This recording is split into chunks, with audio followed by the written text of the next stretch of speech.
This is Kyle Madsen with your top stories on Sports 1140. It's 21 games in a row for James Harden with 30-plus points. He had 61 last night at Madison Square Garden in Houston's 114-110 win over the Knicks. A scary moment last night in the Pacers' 110-106 win over the Raptors. Victor Oladipo collided with Pascal Siakam and was eventually carted off with what the Pacers are calling a serious right knee injury. He'll have an MRI later today. ESPN's Adrian Wojnarowski is reporting that the Pacers feel Oladipo is out for the season, or the Pacers fear Oladipo is out for the season. Elsewhere in the NBA, the Celtics blew out the Cavs 123-103. The Nets snuck past the Magic 114-110. It was the Clippers all over the Heat 111-99.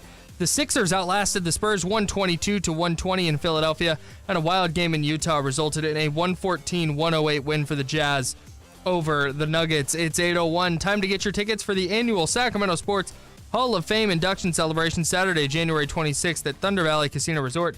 Go to sacsportshof.com. Those are your top stories. Now back to the drive on Sports 1140 KHTK.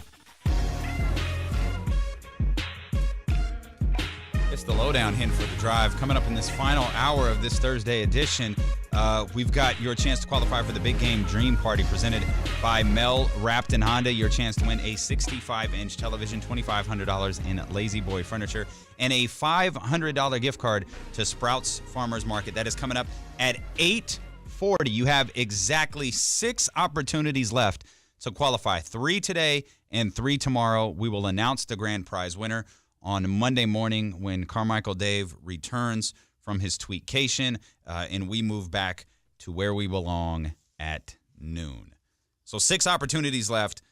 Your next one coming up in 40 minutes, around 8:40. Make sure you are locked here with us to get that keyword. Sam Amick of The Athletic is going to join us here in just a heartbeat. Plenty to talk to him about, including we just named our all-star starters.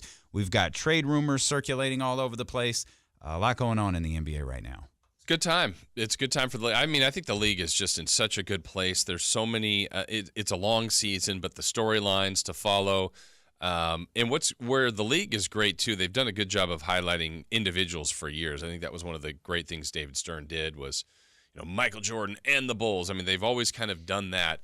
But then you get to the offseason, and the second it ends, I mean, this isn't ending. Like, where's Durant going? Mm-hmm. Is Kawhi really going to L.A.? I mean, June and July, right after the draft, that is as exciting a time for NBA fans as any time of the year. Yeah. It's year-round. It sure is. I don't remember when this started. I remember Kyrie. I'll never forget our show because things had really started to settle down. Yeah. And then we got the Kyrie wants out of Cleveland note. And it was like, whoa. What does this mean? Okay. Is this real? Can they do something with him? There's an interesting 2 hours of programming that we weren't planning on. Happy to bring in Sam Amick of The Athletic. Sammy, do you sound any different in the morning? I don't. No. Coffee probably changes the old vocal cords a little bit.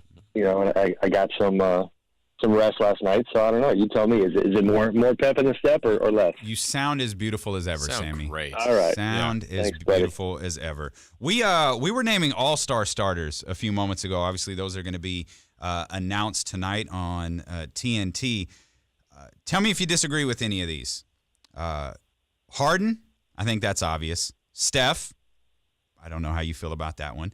Kevin Durant, Paul George, and LeBron James. That Jason and I actually had the exact same starting lineup for the Western Conference. Kevin Durant, LeBron, and Paul. Yep.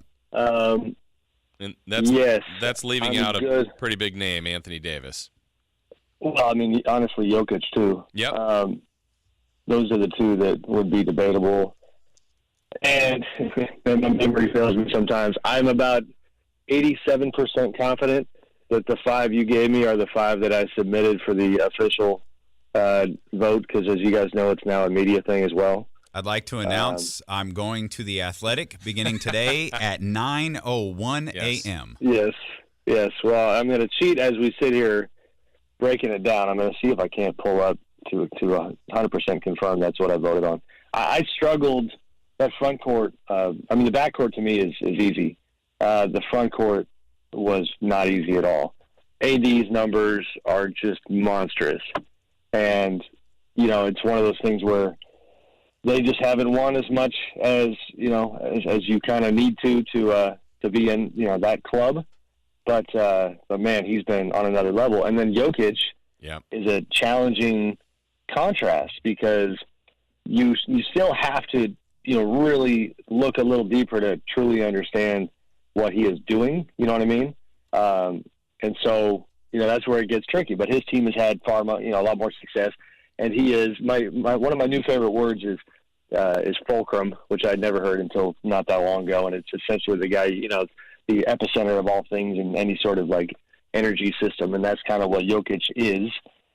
So those two guys have had great years, but Paul, I mean, it's more of a conventional pitch where it's like fantastic on offense, percentages very good, and defensively he's been a monster, and they have the best defense in the entire league. So that's not a bad pick at all.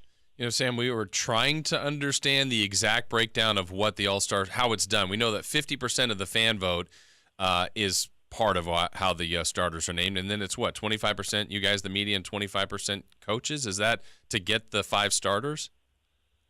That is correct. And, man, I'm going to have to check myself here on live radio, guys. You ready for the big dramatic turn here? Yes. I did AD over Durant. Oh, okay. Yeah. All right. Yeah. Wow. Damian is no longer going to the Athletic. Guess who's not allowed into Warriors practices anymore? Yeah. Yeah, that's a tough one. But especially now it's a tough one because I did it, 6 or 7 days ago, and the Warriors they continue to now get back into that mode of steamrolling teams. But yeah, I mean, it kind of reflects the fact that it's extremely tight. But I hit the rewind button there. What were you hitting me on, Damien? Well, no, I was asking about how the collective to get there. But if we look at the last vote, the 3 names that jump out right now are Dwayne Wade, Luka Doncic, and Derrick Rose. Wade, there's some sentimental value. There probably Rose, too. Doncic has played at an all-star level, but I don't think any of the guys get in without that fan vote. Do they have enough? They have enough of the fan vote, Sam, but do you think any of those 3 will actually be all-star starters? I can't pretend that I have like a good pulse on the numbers and how they're going to break down in relation to the different kind of influences each party has. I don't know. I'm grumpy when it comes to the All-Star game. It bothers me, and maybe if I say this enough times, I'll actually write it and talk to players about it. Like, it bothers me from the player standpoint that they attach so much meaning to it in terms of their own careers. And not only that, but so many contracts, have stipulations in them where you have a direct financial, incentive to be on the All-Star team. And then you have such a gimmicky way of getting on an All-Star team. And even with the changes they've made, it helped a little bit, but they want the All-Star game to be, fans seeing who the fans want to see. So I can't blame them from a business standpoint, but I continue to be confused as to why the player community doesn't kind of acknowledge that there's a hollowness to the way it's all set up that obviously kind of drives me nuts. So, Luka, good year. I don't think Luka, he's an all-star caliber player. It's like a Mike Conley type argument that we have every year. Yeah. It's an all-star caliber year this year. If you break down the numbers, I don't think he deserves a spot. Dwayne Wade certainly doesn't deserve a spot. But that's, the all-star game and weekend, when you have a Dwayne Wade, when you have a Kobe Bryant, who's been hurt and not playing very well at all, getting on the team because it's last year, that's what you get. And it's always going to be like 70 or 80% a real thing, and then the rest of it is kind of just a show. And I think one thing that we often forget when talking about all-star games, even when we're talking about all-star starters versus all-star reserves, Nike, Puma, New Balance, I assume, all of these shoe companies, Adidas, pay very handsome bonuses to these gentlemen for making the All-Star team and for being an All-Star starter versus an All-Star reserve. So there's a lot of money on the line here. And then, of course, you go back and you look at someone's career and you go, well, LeBron James, 15-time All-Star, 16-time All-Star, 15-time starter, or whatever the case may be. These are all things that you go back and historically look at. Mm-hmm. Mike Conley, we've said this before, Mike Conley and Mike Bibby are probably right now the two best players that have never made an All-Star team. And now you got Mike Conley, Sam, on the trade block, apparently. Memphis has just decided they had a literal fire in their locker room yesterday. And they've had a figurative fire for the last few months now. Are there landing spots across the league for Mike Conley and Marc Gasol? Well, more importantly, I didn't know that happened. I need to know who put the fire out. Yeah, there was a fire in the Memphis Grizzlies locker room yesterday. Memphis did. So did Robert Parra, the owner, come swooping in and put it out? Chris Wallace, the GM. Who knows? Someone's got to put that fire out. I believe David Fisdale lit it. I'm not again, totally unconfirmed, but I believe Fisdale. It was weird. The fire was like in words, and it said "told you." I take that for data. Take that for fire. Yeah. Oh boy, take that for pink slips. Yeah.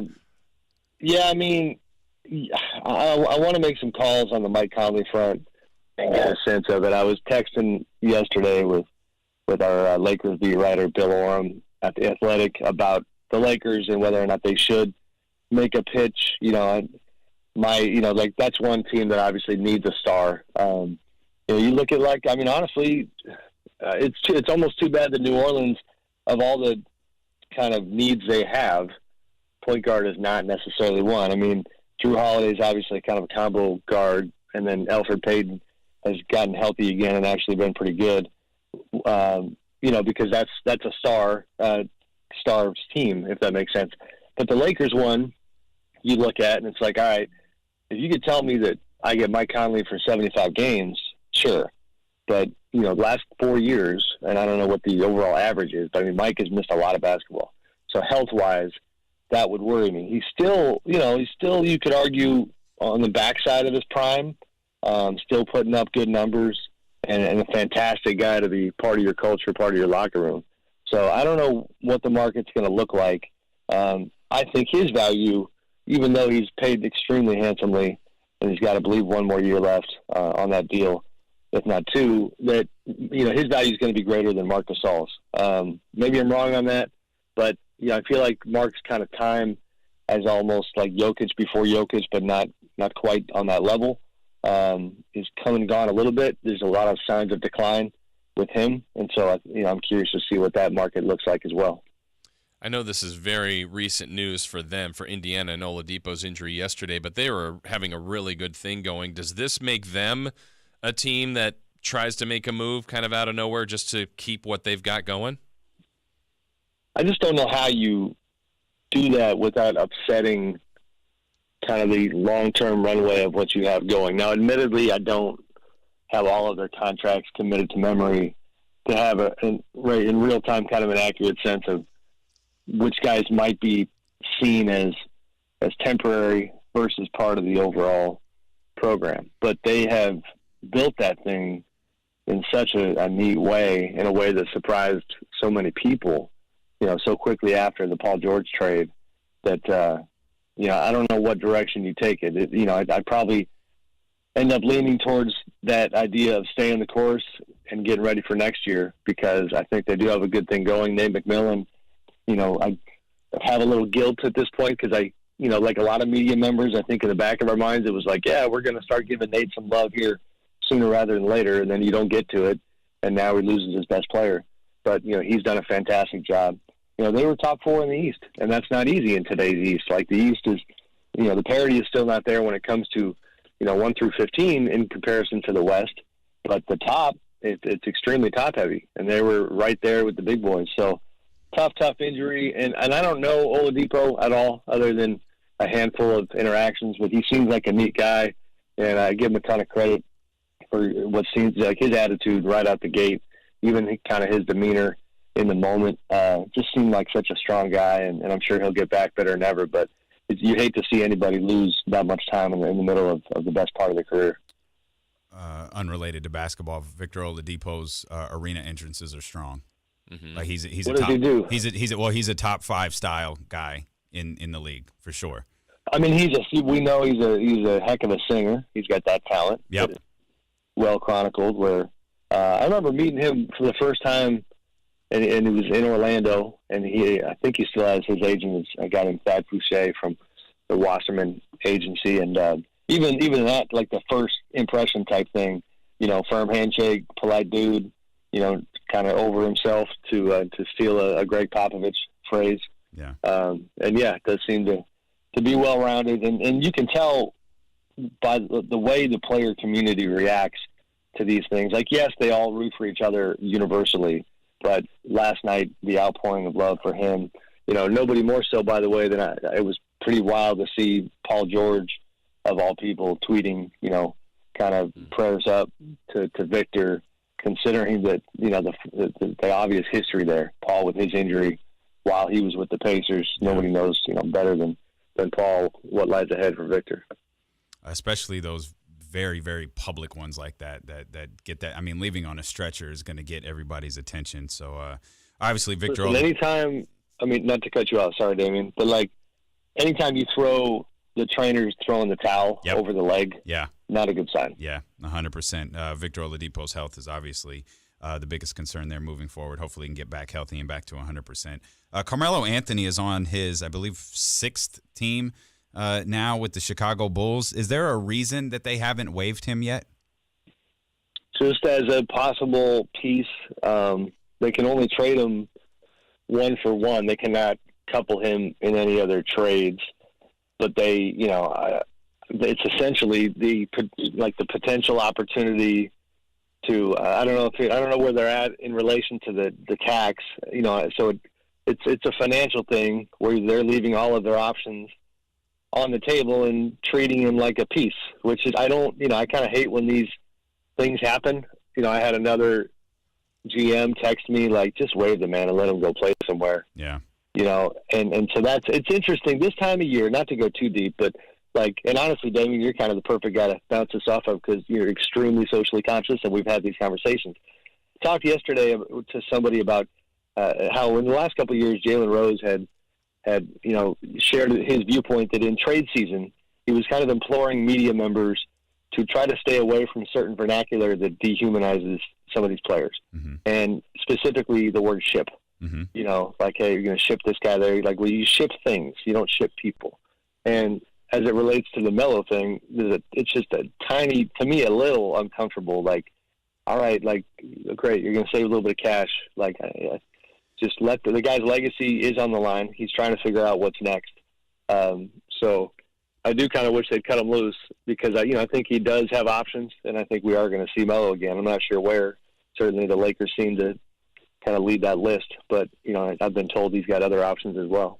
Yeah, I think there's a couple of things to touch on there, Sam. I think athletes in general have been dehumanized for a long time. I think the advent of fantasy football has dehumanized athletes, and I think gambling has really dehumanized athletes. And I think people also look at the amount of money that athletes make and go, well, I can refer to this however I want to. You make $36 million, and I'm making $15 an hour or whatever the case. So if I want to say you're shipped off or treat you as a commodity or whatever the case may be, I think that's what people are going to do, and they'll call it a hazard of the job. I do believe it is totally dehumanizing, and all you have to do is log on to Twitter or any social media account during football season and look at a particular athlete who perhaps underperforms or gets hurt in the first week of the season, and you'll get a plethora of, hey, get well, buddy, followed by a double that amount of, dude, you screwed up my fantasy team. Right. Right. That's the world that we live in, man. It's unfortunate. It's sad. You brought up the Lakers right there as a potential fit for Carmelo Anthony. February 2nd, Oracle Arena. You and I have both speculated on this. Lakers at Warriors, Saturday night, primetime. Is that the return of LeBron James? February 2nd. I mean, I think it's going to be before.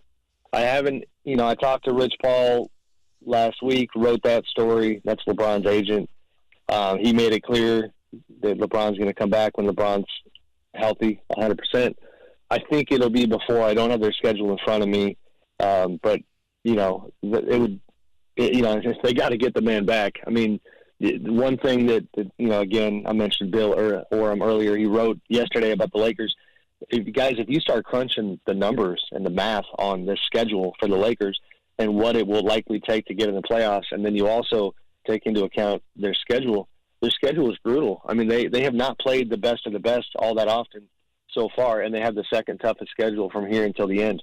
So the whole idea that LeBron gets to come back and wave a magic wand, great, awesome. That's what he does, but he's not back yet. And every loss ends up kind of, coming with even more impact this time of year. So I think the whole will the Lakers make it storyline is going to be a thing until the end of the regular season.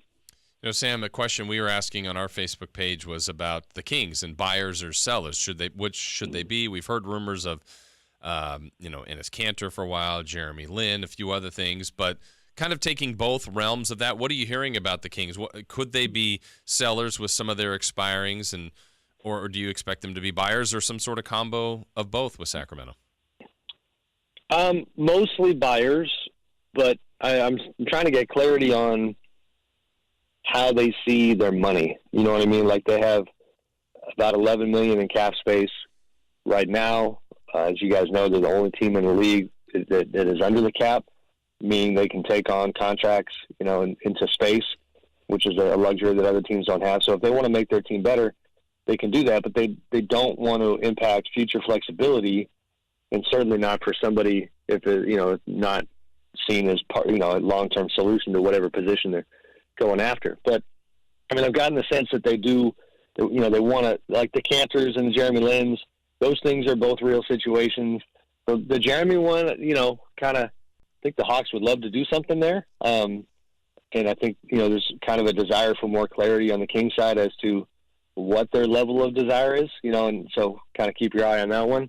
Kanter, I don't know if that's been discussed recently, but my gosh, does he want out of New York? I mean, last night I'm sure you guys saw that stuff. I mean, he's just openly asking for a trade, and that's kind of how he is in general. I cracked up at an anecdote that was in a story about how apparently when he was in Utah and he wanted out of Utah, he waited for the PR guy to walk away, grabbed one of the beat writer's cell phones, wrote out the tweet with a trade demand himself, and said, "Send that in an hour." Wow. Whoa. Wow. That is fantastic. Yeah, it is. That is absolutely fantastic. Well, that's it. I mean, Enes Kanter is good enough to play in the NBA. Yeah, and then to not play at all. And they said he was going to start again. He's really good. Right. Yeah, so that it goes back to the whole, like, how we view athletes and Right. like, he's sitting around. He's not able to do I understand that he's getting paid and he's not being wronged in that sense. But, man, you only have a few years to be able to do this, and he's not able to do it right now. Same situation with Carmelo Anthony. He only has a little bit of time left to play basketball. True. And it's just, Right. Time is ticking on these guys. Sammy, always a pleasure, man. We appreciate you. We'll be back at our normal afternoon times for Afternoon Sammy next week. Sounds good. Have a good day, boys. All right, Thank we you. appreciate you. Sam Amick of The Athletic. If you are not yet a subscriber, become one immediately. The Athletic is fantastic stuff, and obviously you get the work there of Sam Amick, a number of the guys that he mentions throughout our various conversations with him, including Jason Jones, who writes about your Sacramento Kings. I was really excited to hear he had the same starting lineup as us, even though it was only for a minute. Yeah, I was and then he really changed excited. it. Yeah, but I mean, again, we're talking about the same people, so nobody was far off, and that's why tonight, when the starters are announced, and I asked Sam about those three guys, because and you brought up a great point, like, well, what does it matter if Dwayne Wade or Rose or Doncic takes up a spot? Well, because just those things. Conley's never been one, or is Lillard now not a X amount of time All-Star? Those and kind of things. he's gotten that axe a couple of times, which is when you go back and you look at his career and you see the number of All-Star, no one's going to remember, man, he got shafted out of like 3 All-Star games. Right. No one's going to remember that. Just he was a 6-time All-Star instead of a 10-time All-Star. Yeah, and there's some great guys. Like, could it be Westbrook? I'm just anybody. Right. Wait, no, he's Well, an All-Star. it couldn't be Westbrook. No. Jason, come on. Really? Come on. Time to kick off Folsom Beer Week at Tap Into a Cold One at the Palladio. This Saturday, tickets at tapfolsom.com. We will come back. Derek Carr is challenging people to a fight. He's challenging media members to a fight. to go back to yesterday. Is that fair or foul? We'll talk about that a little bit. The Big Game Dream Party presented by Mel Rapton Honda. We've got your keyword coming up in 15 minutes.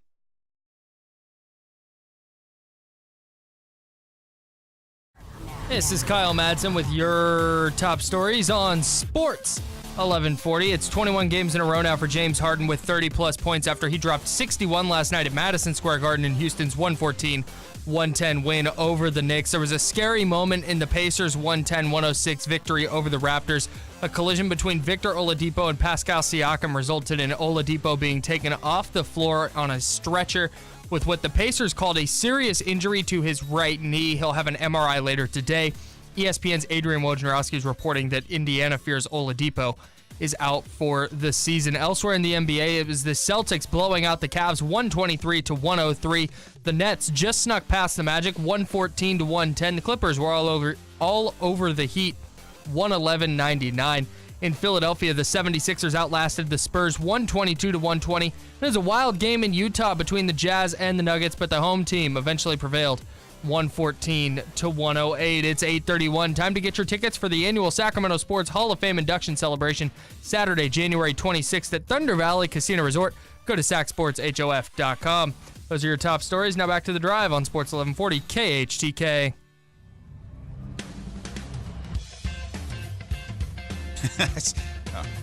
Oh, yeah. Oh, wow. Okay, we'll see if we can do that here. We're going to talk Derek Carr coming up here in just a couple of minutes. Apparently, Derek Carr, he wants to fight some people, particularly Stephen A. Smith and Max Kellerman. We've got your code word coming up here in just a minute. Oh, I don't know this song very well. It's time to enjoy unlimited tastings from 40-plus breweries at Folsom's Winterfest Brewfest. There you go. You got the rebound. I knew. I was going to go crazy, but I knew where the, I knew the beat. I just wasn't sure where it started. Like, I had the beat right. It was just the wrong. I had the exact same when I bar. first listened. I was like, oh, this ramp's not long enough because I thought it was the first one. But it was. You nailed it on the second one, though. Really proud of you, man. I'm a little proud. Everybody knows this part. You're supposed to put it up, man. What are you doing? Remember the episode of The Office where they got to take Holly to, I haven't watched enough Cars? Office to have it memorized like that. Oh. Well, that's a shame. I know you have. I think you're. I remember that part. See, thank you, Cody. I think the average Damian Barling day is wake up, go to the gym. Yep. That's at like 3 a.m. You're home from the gym when I wake up and I start work at 5. That's what I. By the way, never mind. Go ahead. So you work out, you go home, you prep for the show and watch The Office. You come in, do the show, go home, watch The Office, do some prep for the show, eat some dinner, watch The Office, go to bed, rinse, repeat. You missed a step. At one point, there was 2.5 men in there. And I mean the show. Hello? Wow. Everybody? For the win? Wow. Nicely done. Slow clap for Jason. Thank you. Thank you. Enjoy that camera while you can, buddy. Tomorrow Last day. Tomorrow might not be, though. Might not be our last day on the stream. Yeah. In the morning. In the morning, it's definitely our last day because we've upended our lives, apparently, to fill in for the almighty David of Carmichael. That seat is going to be so warm when he gets back. Just piping hot. Keeping it warm. Nope, that's not what Kyle meant. It meant Dave's on the hot seat. Oh. Not what I meant. Dave's not on the hot seat. Not what I meant at all. Trust me, Dave will never be on the hot seat. Derek Carr, the last guy on earth you would think would do this. Cody actually brought this story to my attention sometime yesterday afternoon. Apparently, a Derek Carr fan had tweeted at the guys at First Take, the ESPN show, for those who can't keep track, with Stephen A. Smith and Max Kellerman, about why they were so critical of Derek Carr as a quarterback. DC responded, I'm sorry, I gotta be careful with that. Derek Carr responded, "It's because I blocked them both for talking trash about our team. Those two clowns don't know anything about this game. Would love to actually sit and break down film with these two on TV just to show their viewers how incompetent they are about our game." And somewhere along the way, apparently he tagged Dana White, and like offered a fight, wants a fight, in the UFC. That first tweet he sent was not wrong. No. If he sat down and wanted to go over film with Max Kellerman and Stephen A. Smith, they would have no idea what's happening. That's completely accurate. Very true. And I think that's true for a lot of people in media. Mm-hmm. The second bit about I want to fight them? Dude, what? That's very strange to me.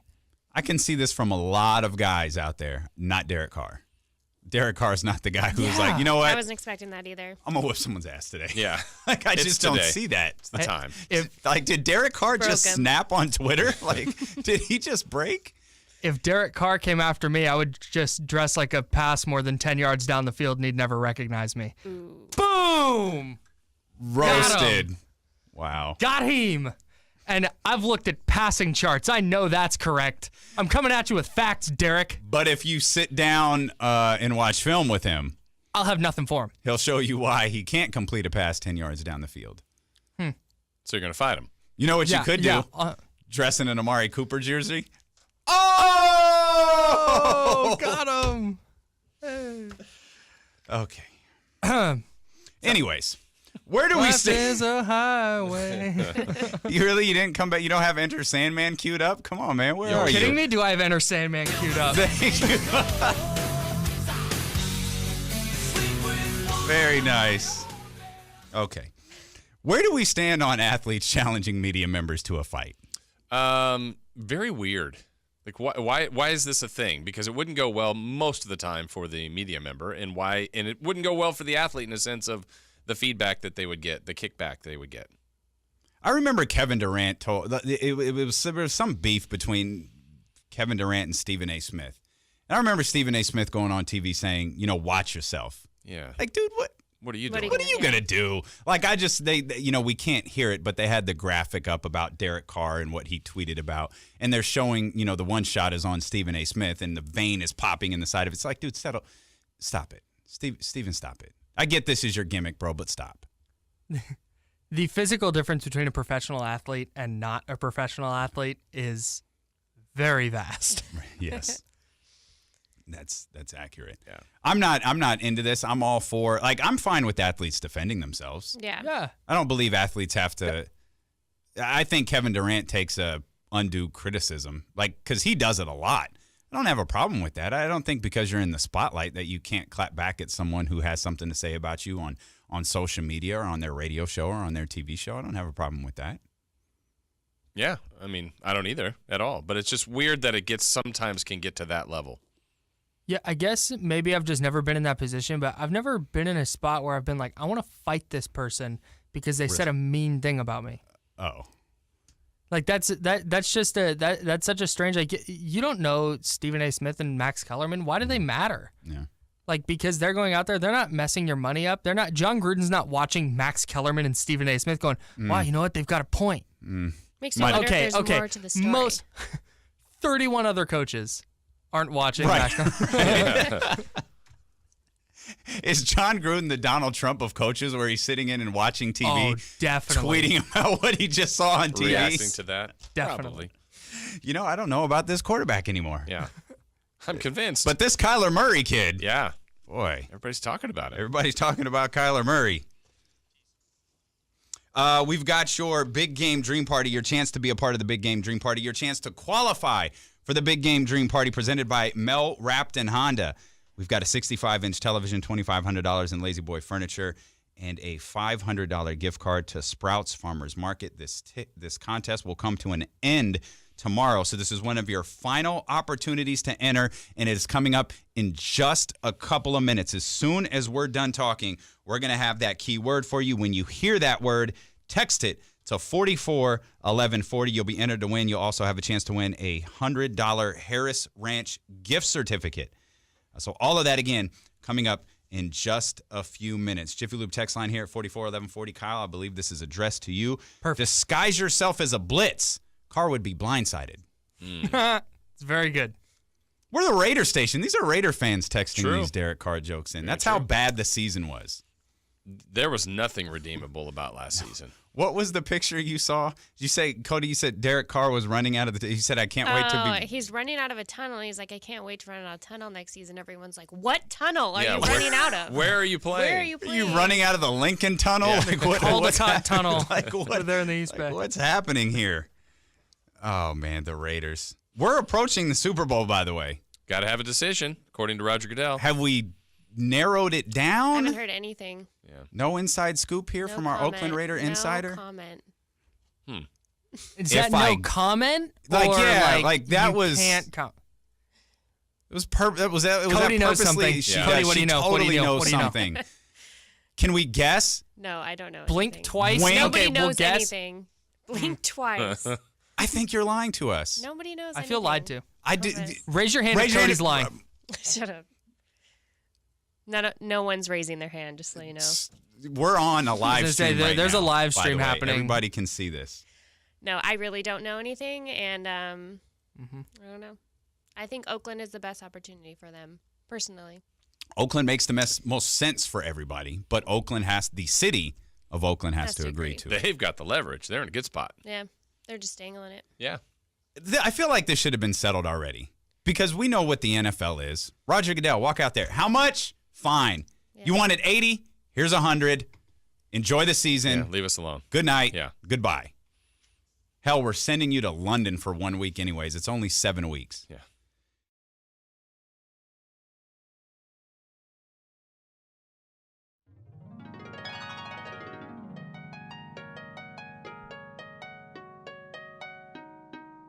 Good morning. Welcome back to The Drive. I'm Cody Baylor from The Lowdown. If you want to give us a follow on social media, you can find myself at Cody Baylor. That's Cody with an I.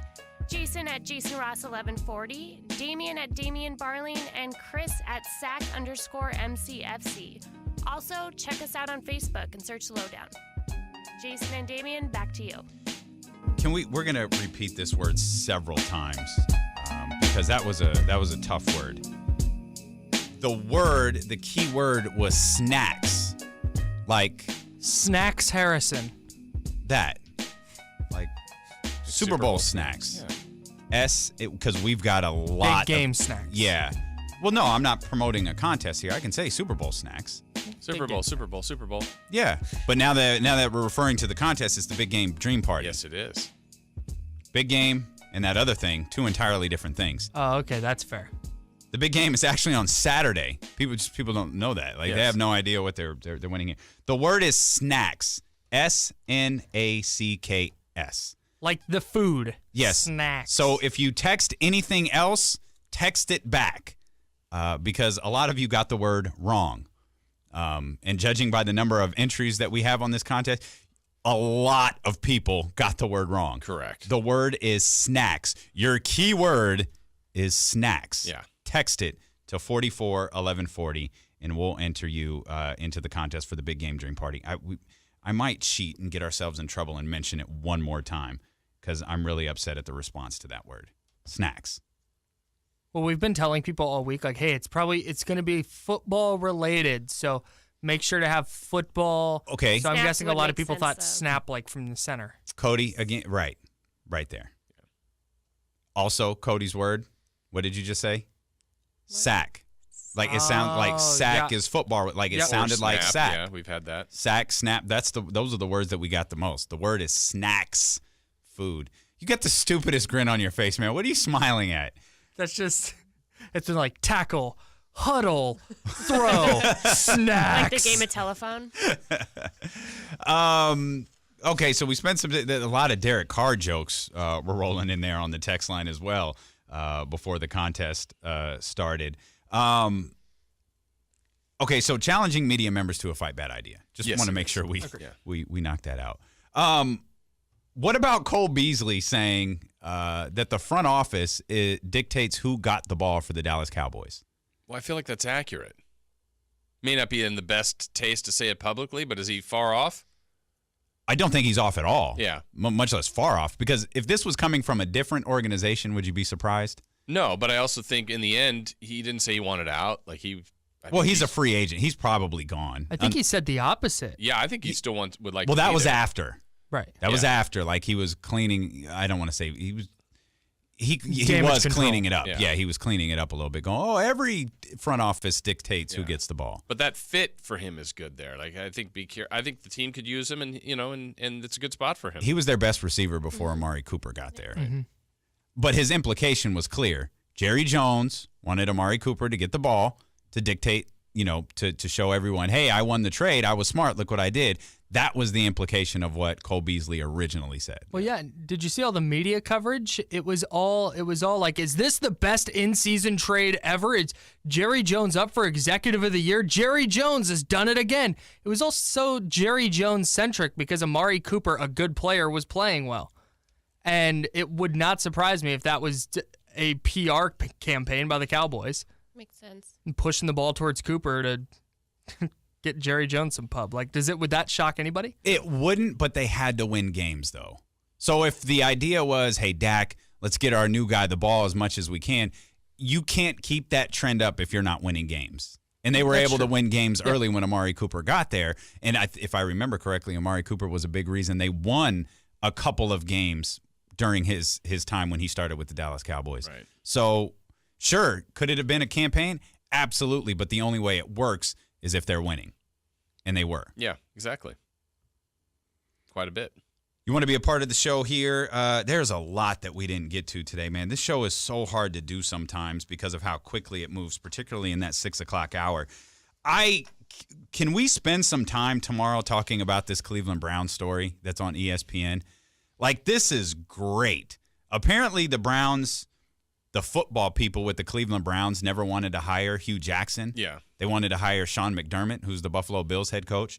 There's as part of this report, there's Jimmy Haslam, the owner of the Cleveland Browns, went into Hugh Jackson's office to tell him he was fired, and Hugh Jackson told him to get the F out of his office.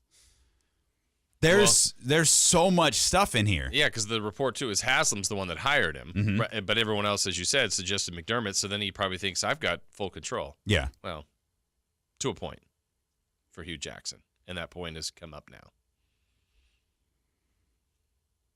But this is an amazing story. Apparently, the draft room was flooded with like fans, friends and guests of Jimmy Haslam the year that they drafted Johnny Manziel. Mm-hmm. It's just like this. It's like, oh man, this is bad. That's not how it went down on draft day. The movie, great movie. Yeah, I've never asked Kyle. Do you like that movie, Kyle? Draft Day. Haven't seen it. Whoa, Cody. I haven't seen it either. Keep it that way, both of you. What? Keep it that way. It's not good. I'm out on Kevin Costner if it's not a baseball movie. Oh, it is. It's not. It's not. He hasn't seen it. He doesn't know. It's a very goofy football movie. Oh, I think I have seen it. See, that's Goofy? It's not real. Well, but it's a portrayal of a draft. It's a love story. All movie. I feel like every movie is a love story. Yeah. Okay. Great movie. It's not a great movie. Terry Crews is in it. Is he? Yeah. What's his role in? Oh, he's someone's dad. Yeah. Yeah. He's who was playing Arian Foster is the right. The actor, or the former football player, but right. yeah, he's his dad. Arian Foster, University of Tennessee. Jimmy Haslam owns a bunch of pilot gas stations in Tennessee. We just tied it all together right there, folks. Perfect. Tied it all together.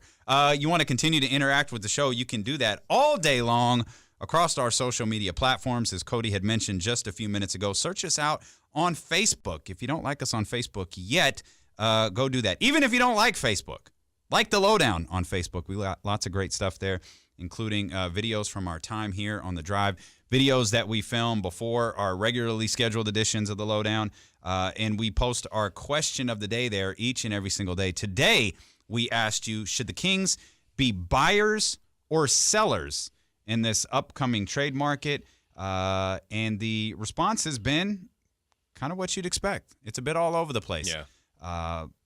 Everyone is in agreement that those expiring contracts need to go, though. And that's like a common thing to say for, we'll just get rid of them. Get rid of them at the deadline. Well, you got to have a willing, party that wants that expiring deal. I don't know. Zach Randolph to me is kind of one of the biggest puzzles because I think he can still play, but now it's been a half a season plus that he hasn't.